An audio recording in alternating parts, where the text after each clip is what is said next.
family, Sista Shanice in the house. Welcome to another edition of Ghana Focus. And as you see, we've got our guest in the house, Brother Kwame Osei, who's going to introduce himself to you in a short while. Today, we're going to be focusing on the Audit General Report of 2021. We're going to be highlighting some of the claims that were made in the report that they found huge corruption by the public sector officials. And Brother Kwame Osei is going to be talking about the consequences to the economy for these inefficiencies and these corruptions. We're going to be looking at the sums of money involved as well, because obviously this is money that could have been used for development. And so homing in on Ghana Focus for today, alongside Kwame Osei. Welcome, Brother Kwame. How are you doing? I'm very well, Sista Shanice. How are you? I'm very well, thank you. Happy 2024. I certainly hope it's a great one for you and a great one for our entire audience. Brother Kwame, please introduce yourself to our audience. Okay, so I'm an African historian, writer, broadcaster, journalist. I've written many articles for Ghanaian papers like the Public Agenda, Daily Graphic, Ghanaian Times, the Catalyst, etc. And I'm also a podcaster as well, my own podcast about Ghana. So I've also written more than 100 articles that have come in publications like modernghana.com, which I'm a guest columnist on. We are delighted and honored to have you on the program here, Brother Kwame. As our audience has heard, you are well placed to give us an analysis of the Audit General Report and what your views are in terms of the implications for the Ghana economy. Over to you, Brother Kwame.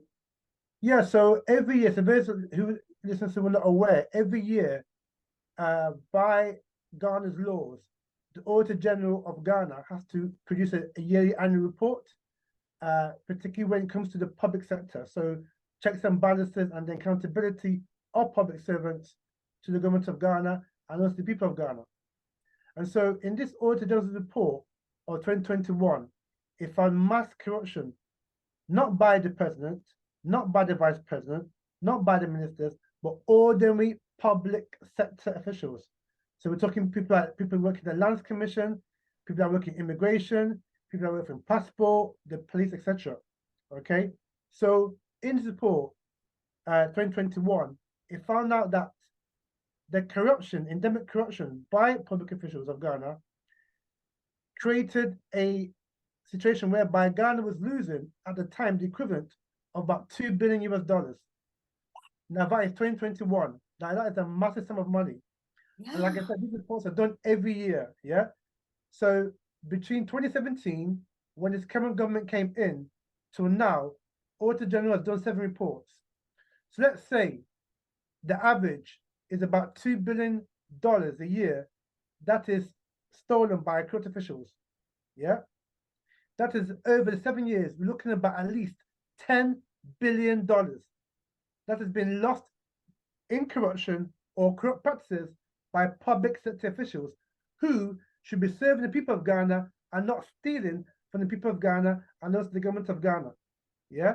So, you know, when we look at it over a 7-year period, right, $10 billion US is a colossal amount of money that has been lost in corruption, and that should be A, going to the coffers of the government of Ghana, and B, that money should be used to develop Ghana.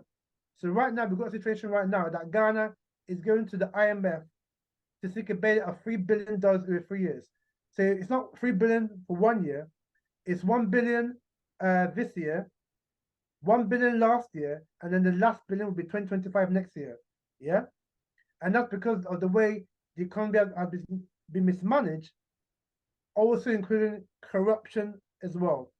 Now think about it now. So this $10 billion over 7 years that Ghana has lost to corrupt officials within our public sector, don't you think that has serious consequences for the government of Ghana in terms of the taxation, in terms of revenue, also in terms of the fact that that is $10 billion going outside of our economy and going to other people's pockets? Yeah. So this is very, very disturbing, and Ghanaians need to understand the severity of this deep corruption that is prevalent within the public sector officials that operate in Ghana, because the public sector officials should be serving the people of Ghana, not stealing from the people of Ghana. I myself, I'm even victim to this because I bought a property about a good 10, 12 years ago in Ghana. And I went to the Land Commission to do my papers, yeah, so that I can actually own the property outright, yeah. Because in Ghana, if you don't do the papers, you don't own the property, or you haven't got claim the ownership of the property, yeah. And so I went to the Land Commission for them to do my land title and land certificate, and the man said to me, right, you see over there in my office, I've got a whole heap of titles to be done, okay. So he was basically saying, if I don't give him something, my paperwork will be on that massive pile that he's got in the corner. Yeah. So basically, because I wanted the land title, yeah, so I can get ownership of the property, I didn't really have a choice but to give him a little bit of money in order for him to fast track my land title documents. Yeah. And this type of corruption is deeply entrenched in the public sector in Ghana. So it's not just the Lands Commission, it's the immigration, is the oh my gosh, the import duties at the ports and harbors. That is massive corruption because I hear stories, right, that particularly Kith and Kin from the diaspora, when they bring in a car, right, to Ghana, the import duty that they're paying on that car is much more, is even double than what they pay for the car in US or UK or Europe. Yeah. Now, how many people can afford to pay, let's say, for example, $16,000? So if not even charging local currency, but charging US dollars. So how many people can afford to pay 16,000 US dollars just to, bring in a car that you bought from UK, US, or Australia? Yeah. And we know that money, we know a lot of that money is not going to the government of Ghana in terms of revenue, it's going to the pockets of corrupt officials. So this is the point I'm making, that this corruption is killing Ghana and it's eating at Ghana's economy to the extent that A, it's not getting the revenue that it's getting, and more importantly, B, that money could be used for a lot of things. So for example, right now in Ghana, there's lights off, yeah, because the government of Ghana is owing the electricity company of Ghana, ECG, yeah, billions of dollars, yeah. So that billions of dollars that's been stolen could use to pay the ECG. That means we don't have, dumso. So we call it dumso in Ghana, on off. Yeah. So if we had that, if that corruption wasn't there, that money could be used to end the dumso crisis in Ghana. Again, we are using a lot of our nurses. So according to a report that I've got, more than 3,000 Ghanaian nurses left Ghana 2023 to come to UK, US, Australia. Yeah. And the main reason for that is the money that they've been paid. Now, some of that billions of dollars that was in corruption, don't you think that they can pay Ghanaian nurses for them to stay in Ghana rather than go to US, UK, Australia? Again, we have an issue with, even the school feeding program in Ghana. So the school feeding program is a mechanism by the government whereby it provides at least one hot meal a day to children, particularly needy children who can't afford, to prepare food to bring to school. Yeah. But under this school feeding program, we understand that a lot of the caterers have not been paid for more than 3-4 years. Yeah. So given that, then this corruption that is being created in Ghana, that we're losing $10 billion over 7 years. You don't think some of that money could pay for the caterers so that they could produce food for our children in Ghana?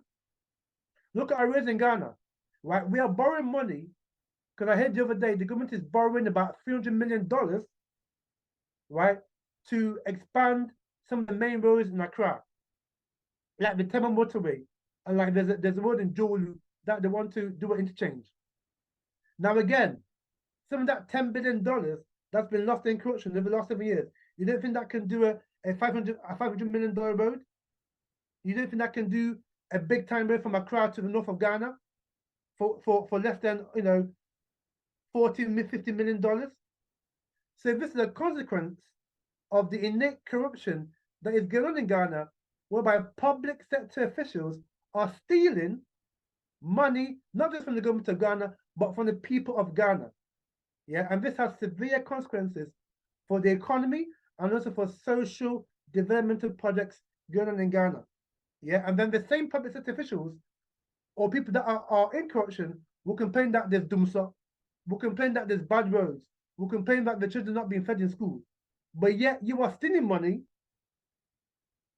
by the back door that can be used to build better roads, better schools, better hospitals, etc. So you can't have the cake and eat it. You can't say, oh, the government's being corrupt and there's no facilities. But yet you yourself as a public servant, and you are a servant because your job is to serve the public and the government, you also are engaging in corrupt practices that is stealing money from the people of Ghana and also the government of Ghana.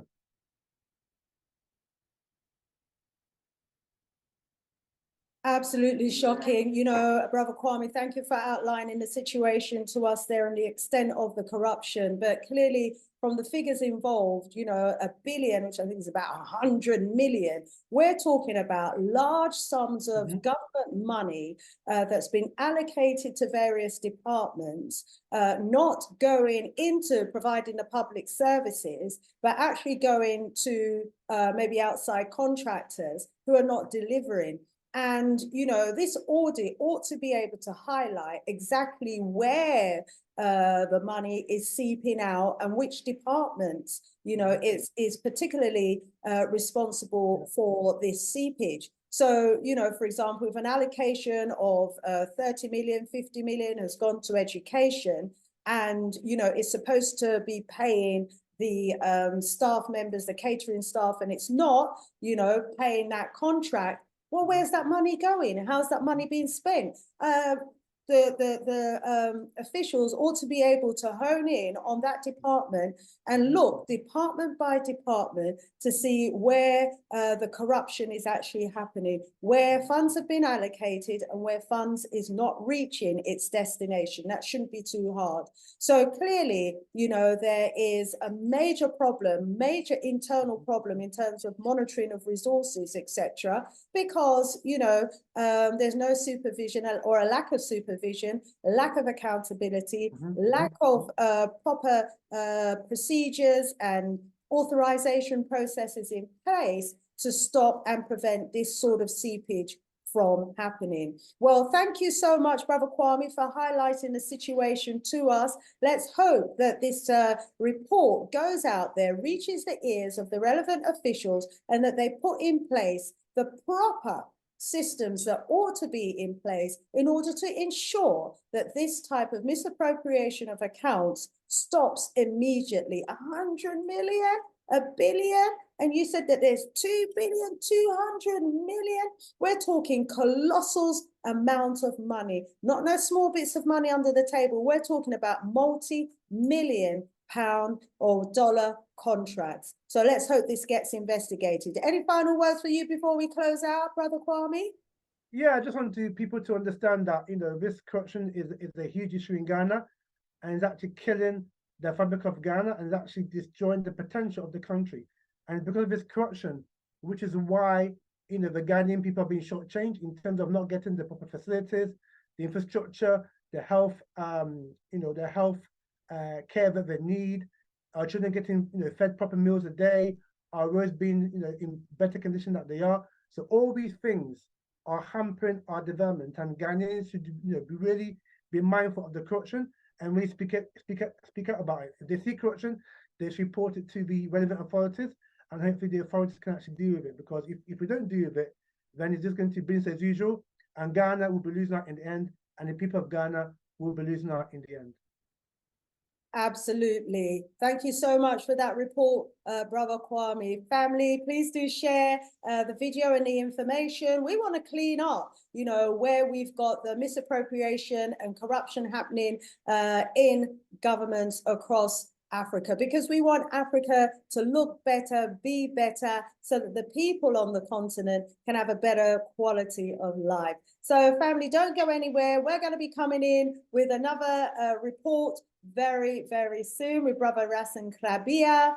We want to thank Brother Kwame Osei. As you can see, my book is there, which is available via Amazon. We have, you know, we come from greatness. We were so great in the past. We're going to have to be great again. If you don't know what I'm talking about, get the book, because, you know, it talks about some of our remarkable accomplishments as Africans in times gone by. Okay, we just need to remember our greatness and how great we have the potential to be again. Also, I'm going to post underneath the video information about our forthcoming training program. We've got a fantastic training course lined up for you. I'm going to be training alongside Dr. Winters. Yes, Dr. Winters, absolute giant in the field of history. And starting on the 22nd of January is our new Black British History 6-week online study course for £199. And it's aimed to revolutionize your understanding of Black history, because family, most of us are not aware of the history that we have in Britain. Why not? Why, as Africans, do we not know about our indigenous history in Britain? That's because it's been erased from the history book. So we're going to be unlocking the hidden chapters of British history in that Black History course. So do make sure you join us. Go to Gumroad, Sista Shanice on Gumroad, and you will find the details and the information about the training course. We're opening up a rabbit hole, and it is deep. The history goes deep. Make sure you know, your children know, because it's going to elevate you to be the great ones that you have the potential to be. Sista Shanice, out of here for now. Thank you, Brother Kwame. Thank you.